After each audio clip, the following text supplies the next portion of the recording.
बहादुरी की जिंदा दिली के लिए जाना जाता था। राधिका एक दिल के रोगों की विशेषज्ञ थी। उनकी पहचान न सिर्फ एक हुनरमंद डॉक्टर के तौर पर थी, बल्कि उनकी दरिया दिली और गरीबों के दुख दर्द बांटने की आदत ने भी उन्हें लोगों के दिलों में खास जगह दी थी। उन्होंने अपने शहर में ऐलान कर रखा था कि कोई भी जरूरतमंद उनसे कुछ मांगेगा तो वह उसे कभी खाली हाथ नहीं लौटाएंगी। उनकी यह बात पूरे शहर में मशहूर थी। कोई कपड़े मांगता, कोई पैसे, कोई जूते, राधिका हर किसी की मदद करती थी। लेकिन एक दिन एक भिखारी ने उनकी इस दरिया दिली का गलत फायदा उठाने की कोशिश की।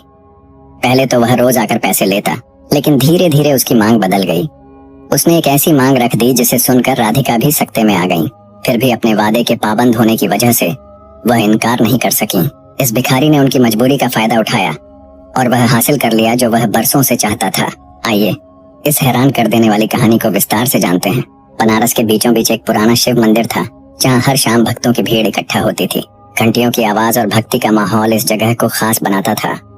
राधिका हर सुबह 7 बजे मंदिर जाती, पूजा करती और मंदिर के प्रवेश दरवाजे पर बैठे एक भिखारी को कुछ पैसे दे देती थी। यह भिखारी हमेशा मैले कुचैले कपड़ों में, चेहरा धूल से अटा हुआ और आंखों में एक गहरी उदासी लिए बैठा होता था। वह कभी ज्यादा बात नहीं करता, बस सर झुकाकर राधिका को शुक्रिया अदा करता। राधिका की जिंदगी बाहर से देखने में पूरी थी।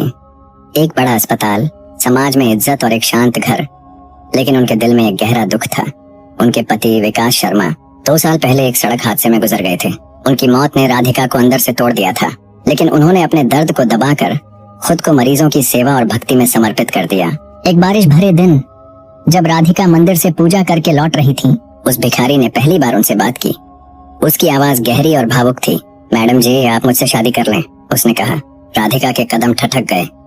उन्होंने भिखारी को गौर से देखा। उसके चेहरे पर मजाक या पागलपन का कोई निशान नहीं था। राधिका ने हल्के से हंसते हुए कहा, तुम भी ना कुछ भी बोलते हो, ये पैसे रखो और बारिश से बचकर बैठो। लेकिन भिखारी ने इस बार पैसे लेने से इनकार कर दिया। उसने सिर्फ राधिका की आंखों में देखा और फिर चुपचाप सर झुका लिया। उस दिन राधिका अस्पताल तो चली गई, लेकिन उनका दिमाग उसी वाक्य में उलझा रहा। क्या वह भिखारी वास्तव में सादा था? उसकी आंखों में कुछ ऐसा क्यों था जो उन्हें विकास की याद दिलाता था?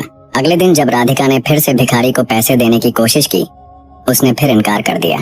उसने कहा, मैडम जी, मैं आपके लिए कुछ कर सकता हूँ, बस एक मौका दीजिए।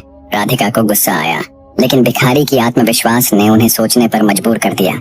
उसने बताया कि शहर में एक बड़ा मादक द्रव्य, नशे का तस्करी का समूह सक्रिय है और वह उसका ठिकाना बता सकता है। राधिका को यह बात मजाक लगी, लेकिन उन्होंने अपने पुराने मरीज और पुलिस इंस्पेक्टर अजय सिंह को इसकी सूचना दी। अगले दिन अजय ने बताया कि भिखारी की बताई जगह पर छापा मार